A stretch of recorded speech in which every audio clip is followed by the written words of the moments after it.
What's up fam, it's your girl Sarah the Illstrumentalist. Today I'm going to show you how quickly to map any MIDI device to control Serato Hex FX in Ableton.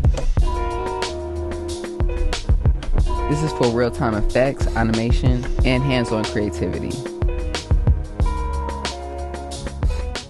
So if you don't already know, Serato Hex FX is an all-in-one multi-effects plugin. It has over 45 effects, y'all. Everything from filters, delays, stutters, reverses, vinyl simulation, halftime, you name it, they got it. It's also a game changer for live sets and music production. And the best part is you can control it with your MIDI device. Today I have 4 different devices. This right here is a Launchkey 61.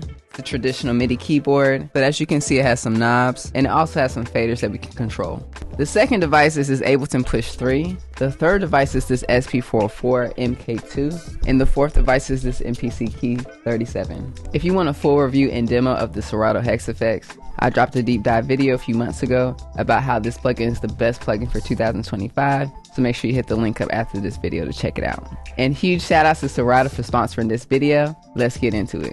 So step number 1 is to connect your devices to your computer using the USB cable. Every single device comes with a USB cable. For the Sp-404, you will need a USB-C to go from the Sp-404 to the computer. If you have an MPC, press the menu button and then select controller mode. This enables MIDI mode for Ableton. Step 2 is to open Ableton Live and then go to the settings or Ableton's preferences to make sure your MIDI settings are correct. So under Live, we're going to go to settings. Under link, tempo, and MIDI, under control surfaces, you have the ability to select the MIDI keyboard that you have plugged in. So select your MIDI device. Down here, you have your input ports and output ports. Under input ports, find your MIDI device and make sure the check marks under track and remotes are selected. So I'm going to do that for each one of my devices just to assure the software and the MIDI device communicate with each other. Step 3 is to load Serato Hex FX onto your MIDI or audio track. So under plugin, you can type in Hex. You can drag and drop it to any track.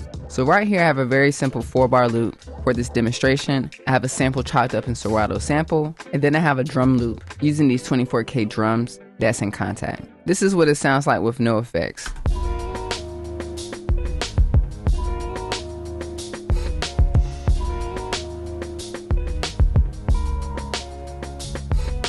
So on my track, I have Serato Hex FX here, and I have this preset for performance glitches. This is really good for live performances or added automation to my song. Step number 4 is to enable MIDI mapping. Here on the top right corner of Ableton is where you can enable MIDI mapping. So we're going to click on MIDI. You can also hit Command M or Control M to get to this shortcut. So as you can see, all the mappable parameters are now highlighted in blue on Ableton. So when I have Hex FX open and then I hit MIDI, I now have the ability to choose any one of these parameters and map it to my MIDI device. So the first thing to do after hitting MIDI is to select the parameter that you want to control. So what I want to do is turn the wah-wah on and off. So I'm going to hit this button here. I'm going to start with my Novation key launch, and I'm going to use one of these faders. So all I'm going to do is move it back and forth. And as you can see here on the left side of my screen, there's a window that says MIDI mapping. What it just did, it detected which parameter that I wanted to control. And then once I chose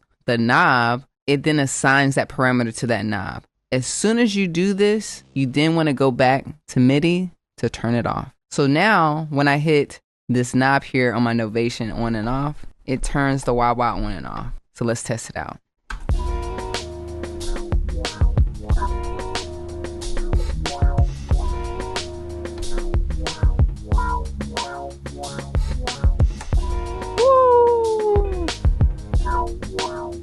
Now that's pretty dope. Now if you have a push 3, it's a little different. You want to come down here to configure instead of hitting the MIDI option if you have a push 3. So I'm going to hit configure, do the exact same thing. I'm going to choose a parameter. I'm going to select this one. Choose the knob that I want it to control, turn configure off. And now on my push, I have the ability to turn this parameter on and off. So let's listen.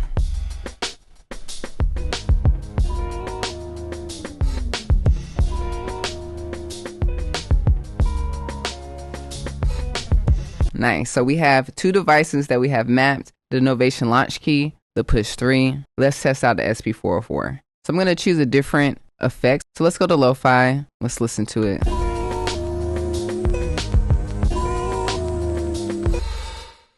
This is giving that vinyl simulation, lo-fi effect to the main sample. But let's say I want to control this hex style. I'm going to do the same thing, go to MIDI, choose the parameter. And here on my SP, I'm going to just choose a knob. Move it left and right. At MIDI to get out of it. And let's see if it works.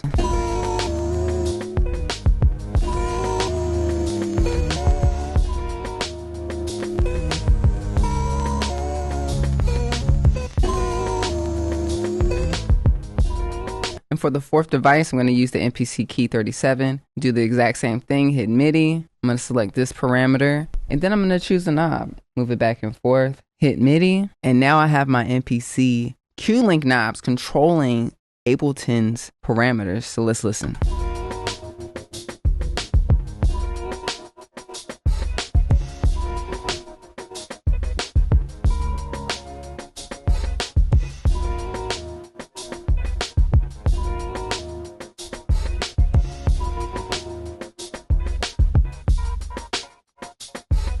Crazy.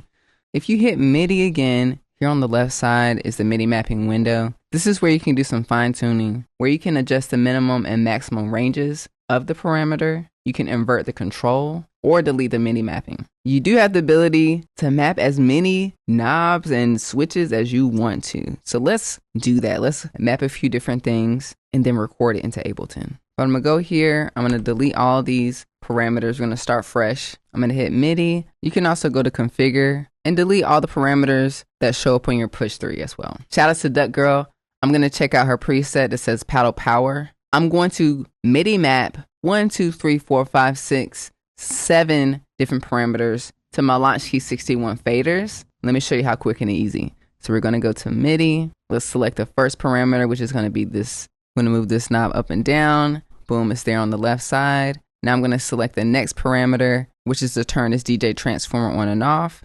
Then I'm gonna select the next fader, move it up and down. As you can see here on the left side, it added that parameter to this knob. So let's select the next one, go to the next knob, up and down, and keep going. And then I'm gonna hit MIDI. So now all these faders now turn on and off in Hex FX. I'm also gonna have one of the knobs control Hex FX to turn on and off as well. All right, so let's test these knobs.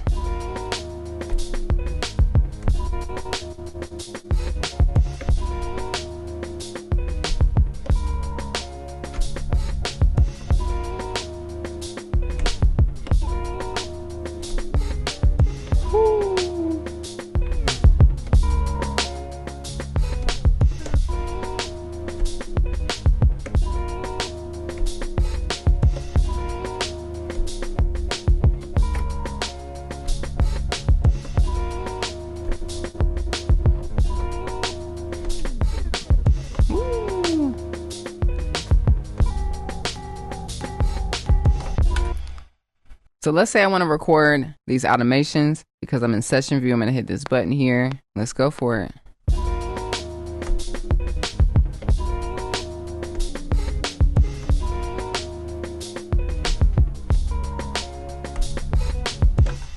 Let's see if it recorded. Woo!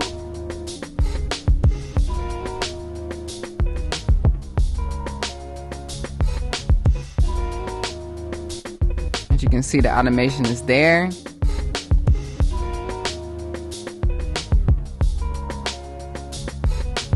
So a few different steps you can take. You can either save this as a template so you don't have to reconfigure these controllers next time you make another beat. So if you wanted to load up your Ableton project, have a MIDI or audio track already loaded, the Hex effects already loaded, have your favorite or customized sound effects on that track with Hex effects, you can already MIDI map each parameter to your MIDI device. So as soon as you start making beats, you can automatically add those automations in real-time effects. And if you're now looking to get the most out of Serato's plugins, they now offer the Serato Production Suite. For just $9.99 a month, you can get Serato Hex FX, Serato Sample, and Serato Studio, a complete production package.